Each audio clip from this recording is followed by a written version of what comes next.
नमस्कार दोस्तों, मैं डॉक्टर सीमा पांडे, एक इनफर्टिलिटी एंड आईवीएफ स्पेशलिस्ट आपके बीच फिर से उपस्थित हूँ। आज हम लोग बात करने जा रहे हैं प्रेगनेंसी इंड्यूस हाइपरटेंशन के बारे में, जिसका मतलब होता है कि वो ब्लड प्रेशर जो कि आप जब प्रेग्नेंट होते हैं उसके बाद ही बढ़ता है। और ये प्रेगनेंसी इंड्यूस्ड हाइपरटेंशन बहुत सारी कॉम्प्लिकेशंस ले आता है आपके बच्चे में और आपके शरीर में बहुत सारे चेंजेस लाता है। तो किसी ने मुझे पिछले हफ्ते चैट लाइन पे रिक्वेस्ट किया था कि हम लोग इसके बारे में बात करें, और आज मैंने सोचा कि क्यों ना हम लोग इसी के बारे में बातचीत की जाए। और गर्मियाँ शुरू हो गई हैं, मुझे पता है कि यहाँ पे बहुत ज़्यादा गर्मी पड़ रही है, वो भी एक रीज़न है ब्लड प्रेशर बढ़ने के लिए। तो सबसे पहले मैं आपको प्रेगनेंसी इंड्यूस्ड हाइपरटेंशन के बारे में कुछ बताती चलूँ। आपको जान के आश्चर्य होगा कि वेस्टर्न कंट्रीज़ जिन्होंने बाकी बहुत सारी चीज़ों पे कंट्रोल कर लिया है, उनके यहाँ अब एनीमिया से किसी की डेथ नहीं होती है, पीपीएच से किसी की डेथ नहीं होती है, इन्फेक्शन से किसी की प्रेग्नेंट महिला की डेथ नहीं होती है। लेकिन पल्मोनरी एम्बोलिज्म के बाद pregnancy induced hypertension second leading cause है वेस्टर्न वर्ल्ड में प्रेग्नेंट महिलाओं में बीमारियां होने और उनकी डेथ होने के लिए। और हमारा देश भी कुछ पीछे नहीं चल रहा है, चूँकि हम अपने डेटा को पब्लिश नहीं करते हैं तो इसलिए लोगों को पता नहीं है। लेकिन आज की तारीख में मेरी ओपीडी में 40% से ज़्यादा मेरे पेशेंट्स उनको प्रेगनेंसी इंड्यूस्ड हाइपरटेंशन होता है।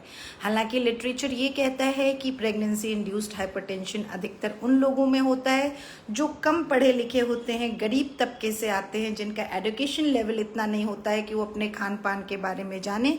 लेकिन जो मैंने देखा है, मेरी रीडिंग है कि जितने अच्छे घर की महिला होती है उसका बीपी उतना ही ज़्यादा हाई होता है। ये बिल्कुल नहीं होना चाहिए, ये एक पैराडॉक्स है। तो प्रेगनेंसी इंड्यूस्ड हाइपरटेंशन जो वेस्टर्न डेटा अवेलेबल है उसके हिसाब से 10 से 12% प्रेग्नेंट महिलाओं को अफेक्ट करता है। इसमें जो होता है ब्लड प्रेशर आपका पहले नॉर्मल होता है, आप पहले से हाइपरटेंसिव नहीं होते हैं। लेकिन सेकेंड हाफ ऑफ प्रेगनेंसी 20 हफ्ते के बाद जब आपका बीपी बढ़ने लग जाता है तो उसको हम प्रेगनेंसी इंड्यूस्ड हाइपरटेंशन कहते हैं। और ये प्रेगनेंसी इंड्यूस्ड हाइपरटेंशन का एग्जैक्ट कारण हम नहीं जानते हैं, बहुत सारी थ्योरीज हैं। लेकिन उन सब में मैं जो आपको समझाने के लिए कहती हूँ कि आपके शरीर में जो बच्चे का प्लेसेंटा है वो एक जहर का काम करने लग जाता है, उससे कुछ केमिकल्स निकलते हैं जो आपकी बॉडी पे नेगेटिव इफेक्ट डालते हैं और जिसकी वजह से होता है। लेकिन चीज़ें इतनी सिंपल नहीं हैं, कुछ hormonal changes, chemical changes body में होते हैं प्रेगनेंसी को कंटिन्यू करने के लिए।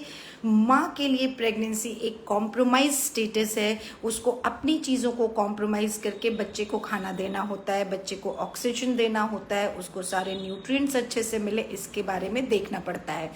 तो ये करने के लिए माँ को बहुत लेवल पे कॉम्प्रोमाइज़ करना पड़ता है, और अगर वो हेल्दी नहीं होती है तो ये कॉम्प्रोमाइज़ बहुत अच्छे से नहीं हो पाती है और उसी के रिजल्ट से बहुत सारी चीज़ें होती हैं।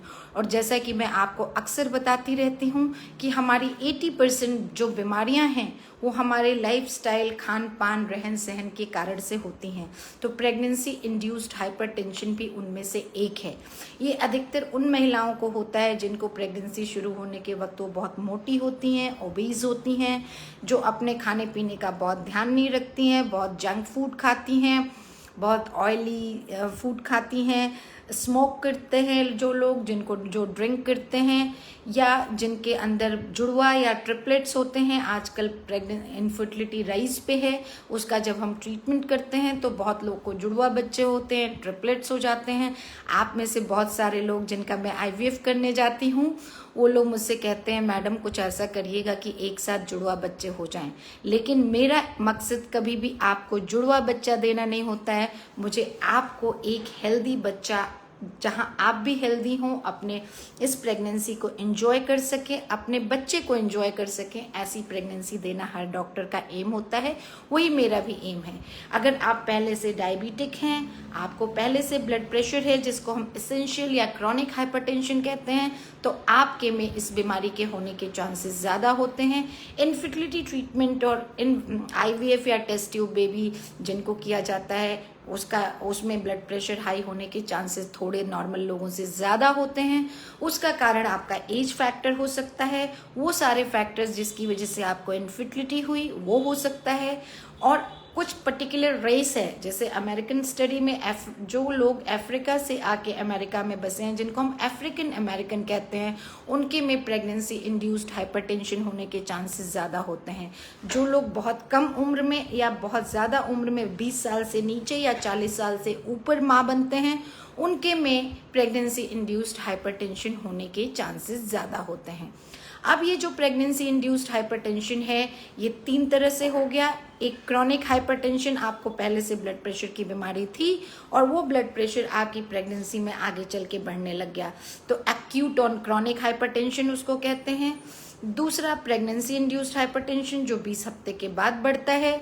और प्री एक्लेम्प्टिक टॉक्सीमिया होता है, जिसमें कि आपको प्रेगनेंसी के सेकेंड हाफ में ब्लड प्रेशर तो बढ़ता ही है, आपको सडन वेट गेन होता है, आपके यूरिन में प्रोटीन निकलने लगता है और वो प्रोटीन जो है निकलते निकलते आपकी बॉडी में प्रोटीन की कमी हो जाती है, जिससे आपकी बॉडी में स्पेशली पैरों में बहुत ज़्यादा सूजन होने लगती है। तो बहुत सारे गांव की महिलाएं हैं, अब तो नहीं लेकिन पहले ऐसा होता था कि जब प्रेग्नेंट महिला के पैर वैर में सूजन आती थी, वो घर में लोगों से कंप्लेन करती थी कि मैं चल नहीं पा रही हूँ, मेरे को सूजन है। तो लोग कहते थे ये प्रेगनेंसी का लक्षण है, ये अपने आप जाएगा, इसमें कुछ नहीं कर सकते हैं। बात कुछ हद तक सही है कि प्रेगनेंसी में थोड़ा बहुत खड़े होने पे एक डिपेंडेंट काइंड ऑफ एडिमा या स्वेलिंग आपके पैर में हो जाती है, और जिसका रीज़न ना आपके खून की कमी होता है ना आपका ब्लड प्रेशर बढ़ना होता है, वो नेचुरल फिजियोलॉजिकल होता है। लेकिन अब जब ये बहुत ज़्यादा होने लग जाए, इसके साथ आपके यूरिन में प्रोटीन आने लग जाए, आपका बीपी भी हाई हो, तो इसको हम प्री एक्लेम्प्टिक टॉक्सीमिया कहते हैं। और इसका आपके शरीर पे, आपके लिवर, किडनी, ब्रेन सब कुछ पे असर होता है। आपके बच्चे के ऊपर असर होता है। आपका जो बच्चे को प्लेसेंटा के थ्रू खाना मिलता है, वो प्लेसेंटा ठीक से काम करना बंद कर देता है जब भी ब्लड प्रेशर हाई होता है, और जिससे बच्चे को एडिक्वेट ऑक्सीजन और न्यूट्रिएंट्स की सप्लाई बंद हो जाती है। कभी कभी प्लेसेंटा सूख जाता है या अचानक से वो सेपरेट हो जाता है यूट्रस से, और आपको बहुत भयंकर ब्लीडिंग होती है और बच्चा पेट में ख़त्म हो जाता है। तो ये सारी कॉम्प्लिकेशंस हैं। इनमें से बहुत कुछ अगर आप रेगुलर एंटीनेटल चेकअप कराते हैं, एंटीनेटल चेकअप हम उसको कहते हैं जब आप प्रेग्नेंट हैं और हर महीने या अपनी डॉक्टर के सलाह पे जब वो बुलाते हैं, आप डॉक्टर के पास जाते हैं, तो आपका ब्लड प्रेशर बढ़ने वाला है या बढ़ रहा है, उसको हम जब समय से कंट्रोल कर लेते हैं, तो ये सारी कॉम्प्लिकेशंस होने के चांसेस निल या मिनिमम हो जाते हैं। तो इसलिए इसके बचाव में जो सबसे इम्पॉर्टेंट चीज़ है वो ये है कि आपको अपने डॉक्टर से रेगुलर एंटीनेटल चेकअप कराते रहना चाहिए। आपका बीपी और वेट हर विजिट पे नोट होना चाहिए। अगर आपको सडन वेट गेन हो रहा है या आपका बीपी सडन बढ़ रहा है तो ये अच्छी चीज़ नहीं है। आपका डॉक्टर इसके बारे में संज्ञान लेगा, वो आपको कुछ ना कुछ इसके बारे में करने के लिए बताएगा। ये ब्लड प्रेशर कभी कभी इतना बढ़ता है, स्पेशली जिनको प्रोटीन आता है उन महिलाओं को झटके आने लग जाते हैं, कभी कभी वो कोमा में चली जाती हैं, उनको रीनल फेलियर हो जाता है, उनके लिवर पे असर हो जाता है। इसको हम एक्लेम्पशिया और हेल्प सिंड्रोम कहते हैं। ये एक्सट्रीम कंडीशंस हैं ब्लड प्रेशर बढ़ने के कॉम्प्लिकेशंस की, और इन सब को रोकने के लिए आपकी यूट्रस से बच्चा और खेड़ी को निकालना ही हम इलाज होता है। तो बहुत बार आपके ब्लड प्रेशर बढ़ने पे आपको झटका ना आए, इसके लिए हम आपको जो है समय से पहले ऑपरेशन करके डिलीवरी करा देते हैं। जब आप हमारे पास आते हैं और हर महीने जब आपकी जांच होती है तो हमको आपका बेसलाइन ब्लड प्रेशर पता होता है, और उसके बाद जो 3rd मंथ का अल्ट्रासाउंड एंटी स्कैन मैं करती हूँ, जिसको हम लोग मानसिक विकलांगता का अल्ट्रासाउंड कहते हैं, उस वक्त हम आपकी यूट्रस को जो सप्लाई होती है ब्लड की, वो जिस आर्टरी के थ्रू होती है, जिस खून की नली के थ्रू होती है, उसके प्रेशर से अंदाज़ा लगा लेते हैं कि आगे चल करके आपको ब्लड प्रेशर होने की कितनी संभावना है। और उसको रोकने के लिए हम कुछ दवाएं, कुछ विटामिन्स और कुछ परहेज आपको बताते हैं। और आज हम लोग इसी बारे में बात करने वाले हैं कि हम ऐसा क्या कर सकते हैं कि जिससे कि आपको ये पहली बात तो प्रेगनेंसी इंड्यूस्ड हाइपरटेंशन हो ही ना, अगर हो तो उसकी तीव्रता ना बढ़े, आपको या आपके बच्चे को उससे कोई नुकसान ना हो। तो एक वो टेस्ट होता है, फिर 5 महीने पे भी जब हम आपका टीफा या एनोमली स्कैन करते हैं जिसमें शारीरिक विकलांगता देखते हैं, उस वक्त फिर हम आपकी यूट्राइन आर्टरी का डॉपलर करते हैं और उससे पता चल जाता है। 7 मंथ्स के डॉपलर पे हमको ये पता चलता है कि ब्लड प्रेशर जब आपका बढ़ा है उसका बच्चे पे कितना इफेक्ट हो रहा है, उससे भी काफ़ी कुछ जानकारी मिलती है। जब हमको 3rd मंथ में आपका एंटी स्कैन में यूट्राइन आर्टरी डॉपलर पॉजिटिव आता है तो हम आपका सीरम LDH और किडनी और लिवर फंक्शन टेस्ट करा लेते हैं कि आपका बेसलाइन फंक्शन ठीक है, आपका प्लेटलेट काउंट ठीक है। ये सारी चीज़ों की अगर हमें जानकारी हो जाती है तो उसके बाद कुछ चीज़ें हैं जो हम आपको बताते हैं। जैसे जो पहली सबसे चीज़ बताने वाली होती है वो कि आपको कोई भी चीज़ में ऊपर से नमक नहीं खाना है, जिसको हम एडेड सॉल्ट कहते हैं। एडेड सॉल्ट ना खाने का मतलब है अचार, चटनी, डिब्बा बंद वो खीरा, फ्रूट्स, जो भी प्रिजर्व करके चीज़ें रखी जाती हैं उनमें एक्स्ट्रा सॉल्ट होता है, क्योंकि सॉल्ट से ही हम प्रिजर्व करते हैं चीज़ों को। तो वो सारी चीज़ें खाने को हम आपको मना करते हैं। आपको हम टेबल सॉल्ट, जो सोडियम सॉल्ट होता है हमारा जो पैकेट में आता है, वो बहुत ज़्यादा रिफाइंड होता है, उसमें सोडियम की मात्रा ज़्यादा होती है। तो मैं आपसे कहती हूँ कि सेंधा नमक या रॉक सॉल्ट का प्रयोग कीजिए। जो चीज़ जितनी अनप्रोसेस्ड होगी, जैसे खाने में है वैसे ही नमक में है, जो जितनी कम रिफाइंड होगी वो उतनी ज़्यादा अच्छी होगी। हमारे यहाँ टेबल सॉल्ट हम इसलिए खाते हैं कि हम वो फोर्टिफाइड है आयोडीन द्वारा, क्योंकि हम तराई बेल्ट में रहते हैं। नॉर्दर्न इंडिया का जो ट्रांस गैंजेस प्लेन है, यहाँ की मिट्टी में आयोडीन की कमी है और गवर्नमेंट ऑफ इंडिया ने इंडियन सॉल्ट को फोर्टिफाई किया हुआ है आयोडीन से, जिससे कि हमको थायराइड नाम के हार्मोन की कमी ना हो, उस एनफ बॉडी को आयोडीन मिले जिससे कि वो बना सके। तो हम लोग इसलिए ये सारी चीज़ें करते हैं। अब उसके साथ मैं आपको एक इकोस्प्रिन नाम की दवा होती है जिसको हम बेबी एस्पिरिन कहते हैं। नॉर्मली आपको हेडेक होता है, बॉडी एक होता है, फीवर होता है, तो आप 500 मिलीग्राम का या बड़े डोज का वो एस्पिरिन खाते हैं। लेकिन जब आपको आगे चल के ब्लड प्रेशर ना बढ़े, प्रेगनेंसी इंड्यूस्ड हाइपरटेंशन ना बढ़े, तो उसको हम बेबी एस्पिरिन नाम की एक गोली खिलाते हैं 150 मिलीग्राम पावर की बेड टाइम में। आपके डाइट में कुछ चीज़ें जैसे कैल्शियम बढ़ाने की बात करते हैं, वो कैल्शियम हम ऊपर से एज सप्लीमेंट भी आपके दवाओं में शुरू कर देते हैं। आयरन कैल्शियम की जो नॉर्मल महिलाओं को रिक्वायरमेंट होती है वो थोड़ा बहुत लेट कर सकते हैं, लेकिन हमें जो ही पता चलता है कि आपकी यूट्राइन आर्टरी डॉपलर पॉजिटिव है तो हम आपका कैल्शियम का रिकमेंडेड डोज आपको उसी वक्त शुरू कर देते हैं। उसके साथ कुछ और एंटीऑक्सीडेंट विटामिन्स और मिनरल्स हैं। एक L-आर्जिनिन नाम का अमाइनो एसिड होता है, वो हम आपकी बॉडी डाइट में बढ़ाते हैं। कुछ एंटीऑक्सीडेंट्स हैं जिनकी कमी देखी गई है प्रेगनेंसी इंड्यूस्ड हाइपरटेंशन में, उनको हम आपके प्रिस्क्रिप्शन में बढ़ा देते हैं। और साथ में आपको स्ट्रेस लेने को मना करते हैं। आपको एडिक्वेट रेस्ट, खाना खाने के बाद दिन में 2 घंटा रेस्ट करना और रात को 8 घंटे सोने की सलाह देते हैं। और आपके खाने में बहुत सारी चीज़ें हैं जो आप चेंज करते हैं। आपको सडन वेट गेन ना हो, आपको ब्लड शुगर आपकी ना बढ़े, तो आपके खाने में प्रोसेस फूड, सिंपल स्टार्च और अनाज, ये सारी चीज़ें बंद करके हाई फाइब्रस डाइट जो कि rich in fruits and vegetables है, लीन मीट ज़्यादा है, जैसा कि हम पिछले हफ्ते डाइट की बात कर रहे थे, उसी तरह की कुछ डाइट हम आपको बताते हैं खाने के लिए। और अगर आप ये सारी चीज़ें करते हैं along with regular follow up with your doctor, तो कोई डाउट नहीं है कि आपका ये प्रेगनेंसी इंड्यूस्ड हाइपरटेंशन हो सकता है कि बढ़े ही ना, और बढ़े तो उसके कॉन्सिक्वेंसेस बहुत मिनिमल हों और आप आराम से 9 महीने प्लेजेंटली इस प्रेगनेंसी के निकाल सकें।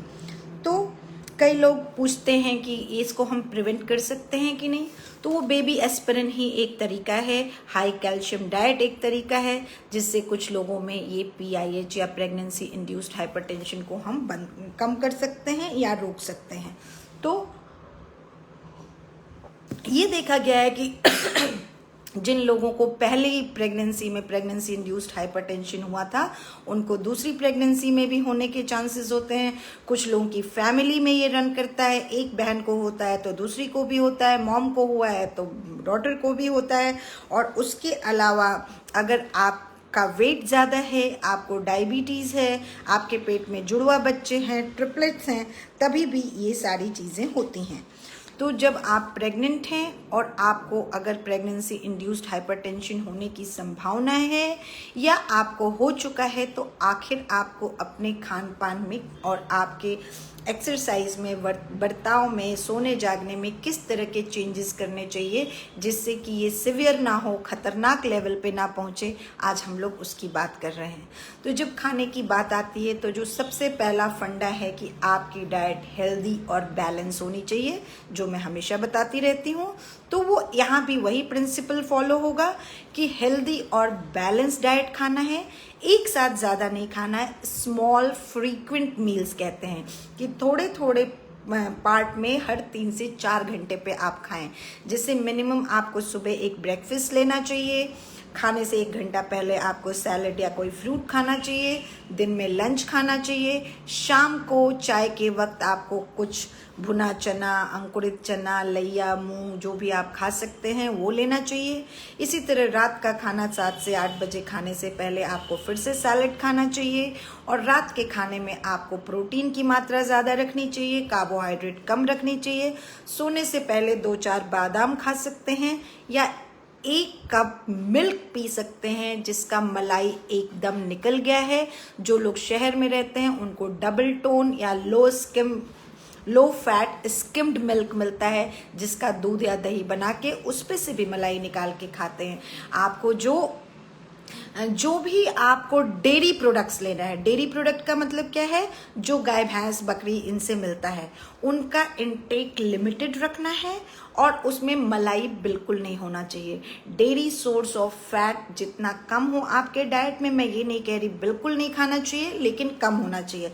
बहुत बार मैं अपनी पेशेंट्स को कहती हूँ, जब उनको नमक कम खाना होता है तो मैं कहती हूँ कि सुबह का नाश्ता या रात का खाना तुम दूध रोटी खा लो। तो वो दूध जो है वो 1 कप से ज़्यादा नहीं होना चाहिए, उस पर मलाई बिल्कुल नहीं होना चाहिए। गाय का दूध हो तो और अच्छा है, डबल टोन मिलता है अच्छा फ्रेश, तो वो भी अच्छा है। और कोई भी फ्लेवर्ड योगर्ट, मिल्क शेक्स और ये सारी चीज़ें, आइसक्रीम, इनको अपने डाइट में जगह नहीं देनी है। पनीर भी लो फैट मिल्क का खाना है, हफ्ते में 1 बार खाना है। जो लोग नॉन वेजिटेरियन हैं उनके खाने में लीन मीट, जैसे मैंने पहले बताया था, फिश बेस्ट सोर्स होती है लीन मीट का, आप वो खाइए।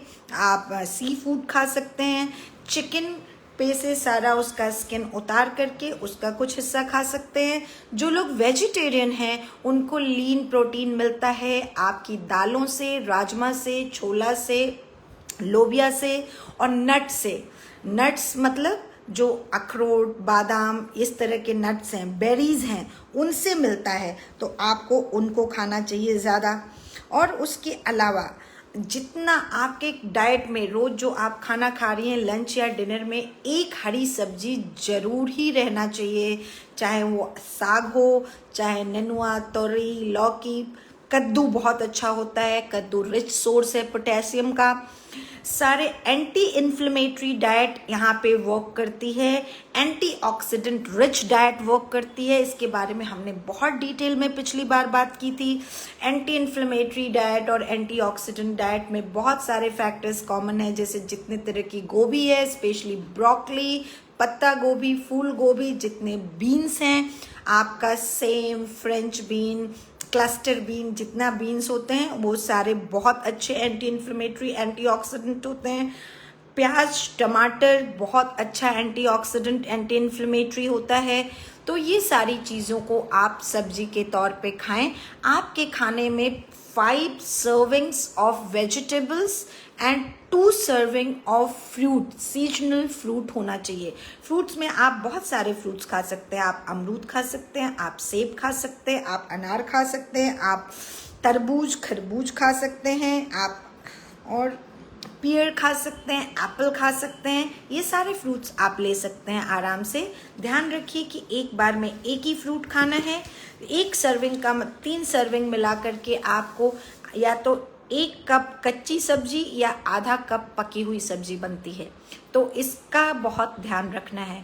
जो रोटी खा रहे हैं वो फाइब्रस होनी चाहिए। अगर आप गेहूं की रोटी खा रहे हैं तो उसका चोकर मत निकालिए, उसको चाल करके कोशिश कीजिए कि मल्टीग्रेन आप आटा पिसवाएं, उसमें ज्वार बाजरा रागी ये सब मिला लें। पिछली बार कोई मुझसे पूछ रहा था कि ये सब मिलता कहाँ है, तो जब तक हम उगाएंगे नहीं तब तक मिलेगा कहाँ से, तो उसके बारे में हमको ध्यान रखना चाहिए। लेकिन बड़े बड़े शहरों में बड़ी बड़ी दुकानों पे ये छोटी छोटी चीज़ें बहुत आराम से उपलब्ध हैं। हम गांव वाले ही पिछड़ रहे हैं क्योंकि हम अपने को बहुत ज़्यादा शहरीकरण की तरफ मोड़ रहे हैं। हमें ख़राब लगता है, हमें अपने स्टैंडर्ड से डाउन लगता है अगर हम ज्वार बाजरा रागी इन चीज़ों की बात करते हैं। तो इनको अपने खेतों में उगाना शुरू कर दीजिए और जब आप उगाएंगे तो आपको ये चीज़ें मिलेंगी। और उसके अलावा आपको 6 से 8 ग्लास पानी पीना है और आपको कम से कम विटामिन ए रिच फूड भी खाना है। सारे विटामिन अलग से ए सी ई डी को अलग अलग से किस फूड में मिलता है, ये सारे विटामिन की ज़रूरत होती है प्रेगनेंसी में, और प्रेगनेंसी इंड्यूस्ड हाइपरटेंशन में ज़्यादा ज़रूरत होती है। मैं बीच बीच में नीचे देखती जा रही हूँ कि कोई चीज़ भूल ना जाऊँ। तो आपको जो है कम से कम कैल्शियम रिच फूड आपको तो डेयरी से ही मिलेगा। तो 4 सर्विंग कैल्शियम रिच फूड का लेना है, जो कि मैंने आपको बताया 1 कप दूध या दही जिसकी मलाई एकदम उतरी हुई हो। लेंटल्स जितनी हमारी दालें हैं उनमें भी कैल्शियम होता है। जितने होल ग्रेन्स हैं, गेहूं चावल, अगर आप चावल खा रहे हैं तो कोशिश कीजिए भुजिया चावल या ब्राउन राइस खाइए। अगर आप रोटी खाते हैं तो मल्टीग्रेन की खाइए। और आयरन रिच फूड लेना बहुत ज़रूरी है। आयरन आपको गुड़ में मिलता है, चने में मिलता है, दालों में मिलता है, पालक के साग में मिलता है, उसके अलावा गोभी में मिलता है, चावल का राइस फ्लेक जो होता है उसमें मिलता है, सोयाबीन में मिलता है। तो ये सारी चीज़ें अपनी डाइट में रखिए। जब कभी भी आपको ना कुछ खाने का मन कर रहा हो, जैसे शाम की चाय के साथ आप भुना चना खा सकते हैं, स्टीम करके लोबिया ले सकते हैं, राजमा ले सकते हैं, या स्प्राउट करके उनमें अंकुरित करके ये सारी चीज़ें ले सकते हैं। ये आपका रिच सोर्स है सारे तरह के विटामिन्स का, एंटीऑक्सीडेंट्स का, आयरन का, और उसके साथ उसकी एक मुट्ठी खाने से आपको इतनी फुलनेस मिलेगी, एनर्जी मिलेगी कि आपको बहुत सारी चीज़ें खाने की ज़रूरत नहीं पड़ेगी। कोई भी कैफिनेटेड और एयरेटेड ड्रिंक्स, सॉफ्ट ड्रिंक्स इसको मत पीजिए। टी इनटेक कम कीजिए। जो लोग तंबाकू किसी भी फॉर्म में खाते हैं हमारे देश में, मतलब स्पेशली जिस पार्ट में मैं रहती हूँ यहाँ पे स्मोकिंग उतना कॉमन नहीं है, लेकिन लोग गुलमंजन करते हैं, गुटखा खाते हैं, पुकार खाते हैं और पैसिव स्मोकिंग, इनसे बचिए और कोशिश करिए कि जितना ज़्यादा इससे कम रहे उतना ठीक है। जब कभी भी प्यास लगे तो शरबत या कोल्ड ड्रिंक ना पी के नारियल पानी पीजिए, सादा पानी पीजिए और वही खाइए। पोटेशियम रिच फूड खाना है। केला में पोटेशियम होता है, गेहूं में पोटेशियम होता है, रागी में होता है, अरहर दाल, चना, मूंग, ये जितनी चीज़ें मैंने बताई इन सब में ये सारे फूड इन सारी चीज़ों में रिच होते हैं। तो अभी मैं आपको एक डाइट चार्ट भी बताने की कोशिश करूंगी। पहले हम लोग ये कोशिश पूरा कर लें कि हमको क्या खाना है। तो रोज के खाने में आपको वो रोटी और चावल ब्राउन राइस हो तो अच्छा है, रोटी मल्टीग्रेन की हो तो ज़्यादा अच्छा है। 2 रोटी एक टाइम में, 1-2 रोटी से ज़्यादा ना खाएं। जो चावल है वो 1 कटोरी से ज़्यादा ना खाएं। जब भी आपका कैलोरी इनटेक बढ़ाना है प्रेगनेंसी के दौरान, तो वो आप दाल से, सब्जी से, फल से, दूध दही से बढ़ाएं। चावल रोटी से मत बढ़ाएं। जो आपका प्रोटीन इनटेक है, प्रोटीन इनटेक आपको करना है लीन प्रोटीन से। अगर आप नॉन वेजिटेरियन हैं तो आप फिश खाइए, सी फूड खाइए, एग खाइए, चिकन खाइए। अगर आप वेजिटेरियन हैं तो आप दालें खाइए, लेंटल्स खाइए, दूध लीजिए, दही लीजिए और पनीर लीजिए, सोयाबीन लीजिए। उसके अलावा आपके खाने में हरी साग सब्जियां, ग्रीन लीफी कलर्ड वेजिटेबल्स जितनी ज़्यादा होंगी उतना ज़्यादा आपको antioxidant and anti inflammatory rich diet मिलेगी, जो आपके प्रेगनेंसी इंड्यूस हाइपरटेंशन को कहीं ना कहीं कंट्रोल करेगी। उसके अलावा आप नट्स खा सकते हैं। अगर आपको भूख लग रही है तो उस वक्त आपको जो है 2-4 दाने अखरोट या बादाम के खाने चाहिए। अब सवाल उठता है ये तो क्या खाना चाहिए की बात हो गई। आपने जो डेली सप्लीमेंट्स हैं, डॉक्टर ने जो कैल्शियम दिया है, विटामिन दिया है, प्रोटीन दिया है, उसको लेना मत भूलिएगा। उसके अलावा अब वो चीज़ें जो नहीं खानी है, उसमें सबसे पहला चीज़ है कोई भी एडेड सॉल्ट नहीं खाना है। आपका salt intake 1 table spoon per day होना चाहिए, इससे ऊपर नहीं होना चाहिए। और वो प्रोसेस्ड या रिफाइंड सॉल्ट, टेबल सॉल्ट ना हो के रॉक सॉल्ट हो तो ज़्यादा अच्छा है। अचार, चटनी, जितने तरह के सॉस, ये सारी चीज़ें हैं उसको मत खाइए। बाहर का खाना, प्रोसेस फूड मत खाइए। स्विगी से ऑर्डर करके खाना मत खाइए, उसमें बहुत ज़्यादा रिच होते हैं, वो बहुत सारी चीज़ों को उसमें डालते हैं और उस सारी प्रोसेस जो करते हैं बनाने के लिए उसमें बहुत ज़्यादा सॉल्ट और ख़राब तरह की फ़ैट का इस्तेमाल होता है, बैड फैट। आपको बटर नहीं खाना है, आपको घी ज़्यादा नहीं खाना है। अब आपको टोटल फैट इनटेक 1 से 2 चम्मच रखना है। वो शुद्ध सरसों का तेल रख सकते हैं, शुद्ध गाय का घी रख सकते हैं, लेकिन उसके अलावा कुछ और ऑलिव ऑयल खा सकते हैं। उसके अलावा कोई और फैट नहीं लेना है, कोई भी ट्रांस फैट नहीं खाना है। और उसके अलावा जितना भी फ्राइड फूड है वो बिल्कुल भी नहीं खाना है। तो ये था जो हमको खाना है और नहीं खाना है। खाने के बारे में लगभग हम लोगों ने सब कुछ। और आपका food at the same time calcium, potassium, iron, vitamin C rich होना चाहिए। ये सारा हेल्प करते हैं आपके प्रेगनेंसी इंड्यूस्ड हाइपरटेंशन को किसी तरह से कंट्रोल करने के लिए। ग्रेन्स और स्टार्च मैंने बता दिया आपको, 1 रोटी या आधा कटोरी चावल, तो 2 रोटी या 1 कटोरी चावल ही एक बार में खाना है। और स्वीट्स बिल्कुल मत खाइए। कभी कभी मन करे, बहुत ज़्यादा क्रेविंग हो रही है तो घर में बनी हुई मिठाई खाइए, उसकी जगह गुड़ खा लीजिए, खजूर खा लीजिए, मीठे फल खा लीजिए। अब एक बहुत बड़ी स्टडी अभी हमारी चाइना से पब्लिश हुई है 2019 में, और एक स्टडी यूरोप से पब्लिश हुई थी जिसमें ये देखा गया कि वो लोग जो मेडिटेरेनियन डाइट खाते हैं, मेडिटेरेनियन डाइट बहुत फेमस डाइट है क्योंकि ये सबसे ज़्यादा जितना नज़दीक होनी चाहिए एक बैलेंस्ड और हेल्दी डाइट के वहाँ पे होती है, क्योंकि उसमें बहुत सारा ग्रीन लीफी वेजिटेबल होता है। ये vegetable based non vegetarian diet होती है जिसमें नॉन वेजिटेरियन सी फूड के फॉर्म में होता है, बाकी उसमें लेट्यूस होता है, पपाया होता है, कुकुम्बर होता है, बहुत तरह की सब्जियां होती हैं, सलाद होता है, साग होता है। और जो लोग और उसमें स्पाइसेस होते हैं, हर्ब्स होते हैं, जैसे आपको मेथी बहुत अच्छा होता है खाने के लिए, आपको खाना चाहिए। जीरा खाना चाहिए आपको, जैसे पिछली बार मैंने बताया था नटमेग बहुत अच्छा होता है, उसको थोड़ा सा रखना चाहिए। लेकिन ये सिर्फ बहुत माइन्यूट मात्रा में इन चीज़ों का प्रयोग करना चाहिए। जस्ट फ्लेवर करिएगा आप इससे और उसके बेनिफिट्स आपको मिल जाएंगे। तो ये सारी चीज़ें आपको खाने में, तो ये देखा गया कि जो लोग मेडिटेरेनियन डाइट खाते हैं उनमें प्रेगनेंसी इंड्यूस्ड हाइपरटेंशन होने के चांसेस कम होते हैं। और चाइना की जो स्टडी अभी पब्लिश हुई है लगभग 10,000 चाइनीज़ वुमेन पे, उन्होंने ये देखा कि उन्होंने सबको 4 ग्रुप में डिवाइड किया। वो लोग जो लोग ट्रेडिशनल चाइनीज़ फूड खाते थे, वो लोग जो बहुत हाई सॉल्टी फूड खाते थे, जो वेस्टर्न डाइट डाइट खाते थे और जो कुछ भी खा लेते थे, ऐसा उन्होंने डिवाइड किया। और उन्होंने देखा कि maximum chances pregnancy induced hypertension होने के उस ग्रुप में था जो बहुत ज़्यादा सॉल्टी डाइट खाते थे, जिनके खाने में नमक बहुत ज़्यादा था। तो इसीलिए चीनी और नमक जितना कम खाएंगे, जितना कम रहेगा आपके डाइट में, आपके हेल्थ के लिए वो उतना अच्छा होगा।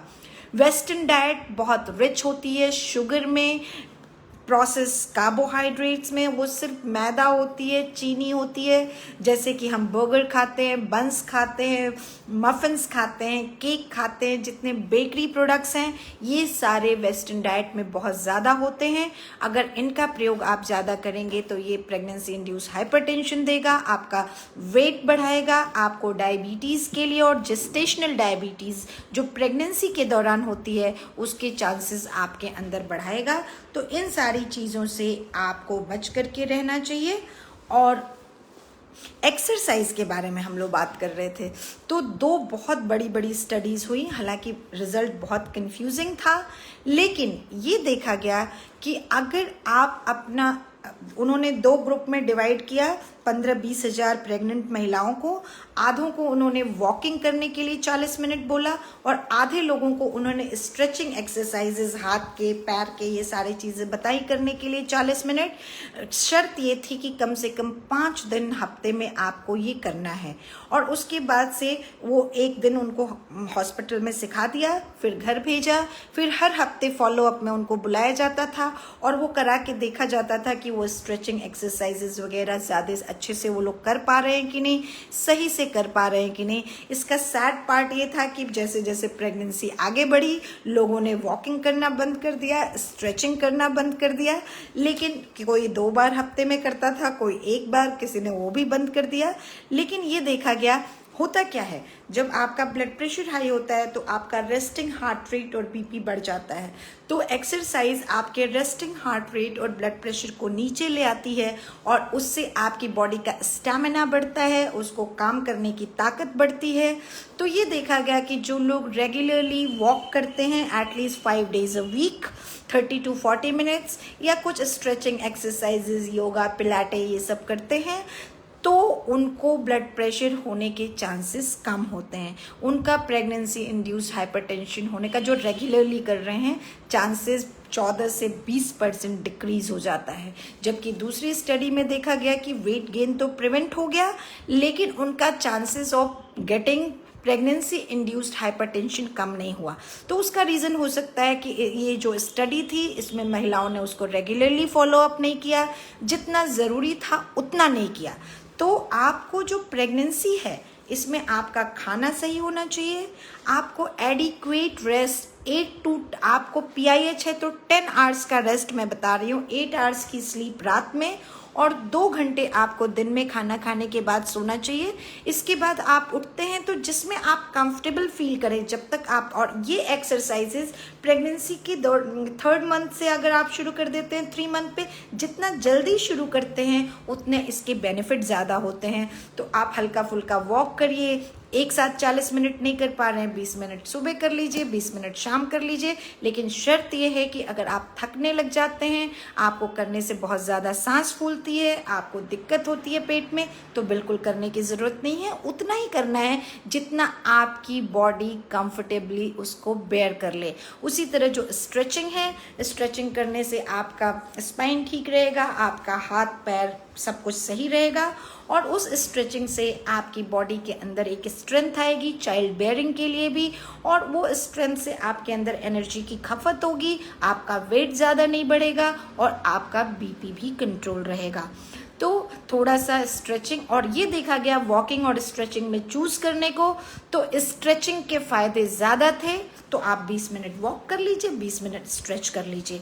ये एक अच्छा तरीका है दोनों को इनकॉर्पोरेट करने का अपनी डे टू डे लाइफ में। जब आप प्रेग्नेंट हैं और मान लीजिए आपकी पहली प्रेगनेंसी में आपको प्रेगनेंसी इंड्यूस्ड हाइपरटेंशन हुआ था, अब आप सोच रही हैं कि मैं ऐसा क्या करूं कि मुझे अगली प्रेगनेंसी में ये प्रॉब्लम ना आए।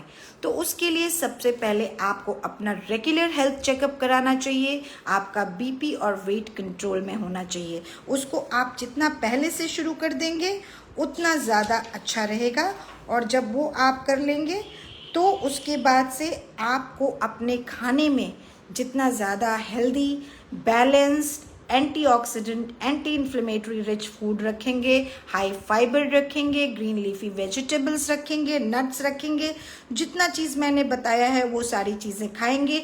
कुछ नट्स और सीड्स रोज़ खाने की आदत डालेंगे, प्रोसेस फूड नहीं खाएंगे, पानी जब आपको कुछ पीने का मन करे पानी पी लीजिए। ये सब कुछ करेंगे तो आपको बहुत अच्छा रहेगा। फिजिकली एक्टिव रहिए, रेगुलर एक्सरसाइज करते रहिए, जो एक्सरसाइज का फॉर्म आपको पसंद हो। 10,000 स्टेप काउंटिंग बहुत अच्छी एक्सरसाइज है, उसमें आपका पूरे दिन जितना आप चले वो भी कैलकुलेट काउंट हो जाता है।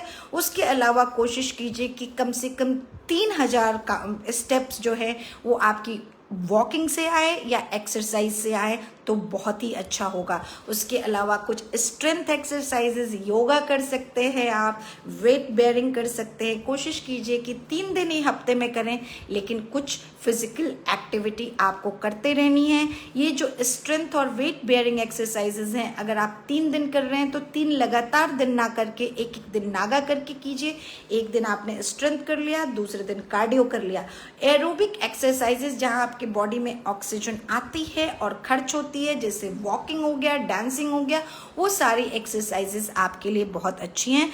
और माइंडेड, ये मैं आप प्रेगनेंसी से निकल चुकी हैं, आपको दूसरी प्रेगनेंसी में दोबारा से हाइपरटेंशन ना हो, उसके लिए हम ये सारी चीज़ें बता रहे हैं। मैं प्रेगनेंसी में आपको जोर जोर से डांस करने या स्किपिंग करने को बिल्कुल भी नहीं कह रही हूँ। अपना बॉडी वेट हमेशा लिमिट में रखिए, और अगर आप किसी भी तरह से तंबाकू का सेवन करते हैं तो उसको बंद कर दीजिए। अगर आप ये सारी चीज़ें फॉलो करते हैं तो कोई कारण नहीं है कि आपको pregnancy induced hypertension next pregnancy में नहीं होगा। और प्रेगनेंसी इंड्यूस्ड हाइपरटेंशन अगर होता है तो उसकी सीवियरिटी ज़्यादा नहीं होगी, आपके बच्चे पे उसका गलत प्रभाव नहीं पड़ेगा, आपके शरीर में वैसे चेंजेस नहीं होंगे जो आपके लिए लाइफ थ्रेटनिंग हो सकते हैं। तो मुझे लगता है कि मैंने सब कुछ कवर कर दिया इसमें। अब यहाँ पे मैं रीकैप करूँगी। प्रेगनेंसी इंड्यूस्ड हाइपरटेंशन कहते हैं जब किसी महिला को ब्लड प्रेशर पहली बार प्रेगनेंसी के दौरान, स्पेशली 20 हफ्ते प्रेगनेंसी बीत जाने के बाद होता है। ये आपको, अगर पहले से आप हाइपरटेंसिव हैं, भले कंट्रोल था, वो बढ़ सकता है, जिसको हम एक्यूट ऑन क्रॉनिक हाइपरटेंशन कहते हैं। एक प्योर प्रेगनेंसी इंड्यूस्ड हाइपरटेंशन होता है जो स्पेशली आपकी प्रेगनेंसी में बढ़ता है। उसके बाद तीसरा प्री एक्लेम्प्टिक टॉक्सीमिया होता है, जिसमें आपके बढ़े हुए ब्लड प्रेशर के साथ आपके यूरिन में प्रोटीन गिरने लगती है, आपकी बॉडी में स्वेलिंग होती है, और ये ज़्यादा सीरियस मानी जाती है। ये आगे चल के एक्लेम्शिया या हेल्प सिंड्रोम में चेंज हो सकती है, जिससे आपको झटका आ सकता है। आपके लिवर, किडनी और जितना आपकी बॉडी में खून जमने की प्रक्रिया है उन सबको अफेक्ट कर सकती है ये बीमारी, और सीरियस हो सकती है बच्चे के लिए भी, माँ के लिए भी। कभी कभी आपकी खेड़ी अचानक से फट जाती है, आपके अंदर ब्लीडिंग चालू हो जाती है, जो जच्चा बच्चा दोनों को नुकसान करती है। और बेसिकली प्रेगनेंसी इंड्यूस्ड हाइपरटेंशन में आपका प्लेसेंटा या खेड़ी का फंक्शन कॉम्प्रोमाइज हो जाता है, जिससे आपके बच्चे को एनफ ऑक्सीजन और न्यूट्रिएंट्स नहीं मिलते हैं, उसकी ग्रोथ रिटार्डेड हो जाती है, आपका वेट बढ़ता रहता है, लेकिन आपका बच्चा बहुत छोटा पैदा होता है, जिसको मैं कहती हूँ चूहा पैदा हुआ है। तो इस तरह की चीज़ें होती हैं। आगे चल करके आपको एक बार, और ये ब्लड प्रेशर जो प्रेगनेंसी इंड्यूस्ड होता है डिलीवरी के बाद कम हो जाता है, लेकिन पूरी तरह नॉर्मल होने में 6 हफ्ते तक का टाइम लगता है। और अगर उस टाइम के दौरान आपने प्रॉपर ध्यान नहीं रखा, रेगुलर बीपी मॉनिटरिंग नहीं की, अपने डाइट पे ध्यान नहीं रखा, तो आपको ये बीपी बढ़ा हुआ रह सकता है। और वो लोग जिनके में प्रेगनेंसी इंड्यूस्ड हाइपरटेंशन होता है वो आगे चल के क्रॉनिक हाइपरटेंशन और हार्ट डिजीज़ के शिकार हो सकते हैं। तो इसलिए आपको इसे कंट्रोल करना बहुत ज़रूरी है। प्रेगनेंसी इंड्यूस्ड हाइपरटेंशन अधिकतर अगर आपको एक्सट्रीम्स ऑफ एजेज में प्रेगनेंसी होती है, 20 साल से कम उम्र में, 40 साल से ऊपर, तब होने के चांसेस ज़्यादा होते हैं। अगर आप बहुत ज़्यादा ओबीज या ओवरवेट हैं तब ज़्यादा चांसेस होते हैं।